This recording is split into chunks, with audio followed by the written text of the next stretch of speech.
একটা ভাই প্রশ্ন করেছেন, আসসালামু আলাইকুম। আমরা উত্তর নিলাম ওয়ালাইকুম আসসালাম। হুজুর, আপনার কাছে আমার একটা প্রশ্ন, সেটা হলো যদি কোনো মসজিদের সামনে পিছে বামে ডানে কবর থাকে তাহলে নাকি সেই মসজিদে নামাজ পড়া যাবে না, সেই মসজিদে নাকি নামাজ পড়া হারাম। নাউজুবিল্লাহি মিন জালিক। এই প্রশ্নটা যে করেছে সে হলো অত্যন্ত কায্যাব। এই যুগের দজ্জাল যাকে বলা হয়, আব্দুর রাজ্জাক বিন ইউসুফ, সে তার মতো দজ্জাল আর পৃথিবীর মধ্যে আর কেউ আছে কিনা আমি জানি না।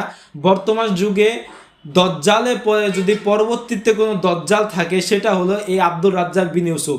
সে এত মিথ্যাবাদী, এমনকি এত কায্যাব, আমি আশ্চর্য হই এই পাগলের মতো তার সিরার কোনো ভক্ত বাংলার জমিনের মধ্যে আছে। আমার মনে হয় সে কোনো পাগলা গারোতে থাকার কথা, পাগলা গারোর থেকে সে মনে হয় ছুটে এসেছে। কোনো কবরের বা কোনো মসজিদের সামনে পিছে বামে ডামে কবর থাকলে সেই মসজিদে নামাজ পড়া হারাম, এটা সম্পূর্ণ হাস্যকর একটা ব্যাপার। এই দলিলটা কোথায় পেয়েছে অনুগ্রহপূর্বক আব্দুর রাজ্জাক বিন ইউসুফের কাছে আমি জিজ্ঞেস করব। আমি জানি না আমার ভিডিও তার কাছে পৌঁছাবে কিনা, বা যদি কোনোভাবে তার কাছে পৌঁছায় অথবা তার সহচর বা তার কোনো শিষ্যের কাছে পৌঁছায় বা কোনো ভক্তের কাছে পৌঁছায়, আপনাদেরকে আমি জিজ্ঞেস করব বিনয়ের সাথে, জিজ্ঞাসা উদ্দেশ্যে জানার জন্য আমি আপনাদেরকে জিজ্ঞাসা করব যে আপনারা দয়া করে অনুগ্রহ করে বলবেন যে কোনো মসজিদের সামনে পিছে বামে ডামে উপরে নিচে যদি কবর থাকে সেই মসজিদে নামাজ পড়া যাবে না, এটা কোন হাদিসে কিতাবে উল্লেখ রয়েছে, কোন কিতাবের মধ্যে উল্লেখ রয়েছে, এটা দয়া করে আমাদের জানাবেন।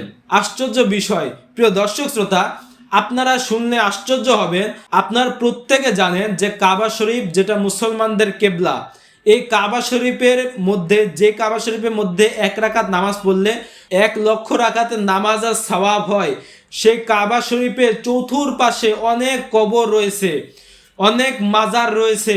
শুধু তাই নয়, ওটার আশেপাশে হযরতে ইসমাইল আলাইহিস সালামেরও মাজার রয়েছে। কাবা শরীফের পাশে মসজিদ রয়েছে, সেই মসজিদের আশেপাশে অনেক কবর রয়েছে, তাহলে সেই মসজিদে নামাজ পড়া হারাম।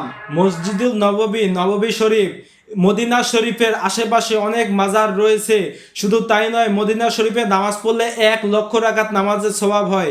সেই মসজিদুল নববীতে, নবীজির মদিনায় নবীজি মসজিদের পাশে নবীজির রওজা শরীফ রয়েছে, তাহলে তার ফতোয়া মোতাবেক সেখানে নামাজ পড়া নাকি হারাম। নাউজুবিল্লাহি মিন জালিক। কত বড় আশ্চর্য, কত বড় বেয়াদব সেই আব্দুর রাজ্জাক বিন ইউসুফ।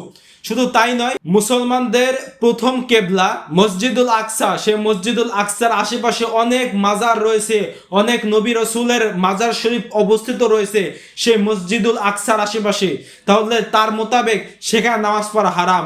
নাউজুবিল্লাহি মিন জালিক। প্রিয় দর্শক শ্রোতা, তার মাথা তার ছিঁড়ে গেছে।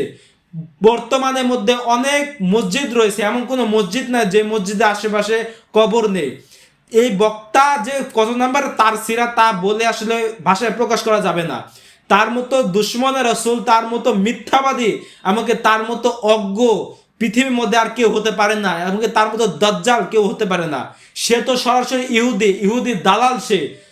প্রিয় দর্শক শ্রোতা, এই সমস্ত কুখ্যাত জাহেলদের কথা শুনে আপনারা বিভ্রান্ত হবেন না।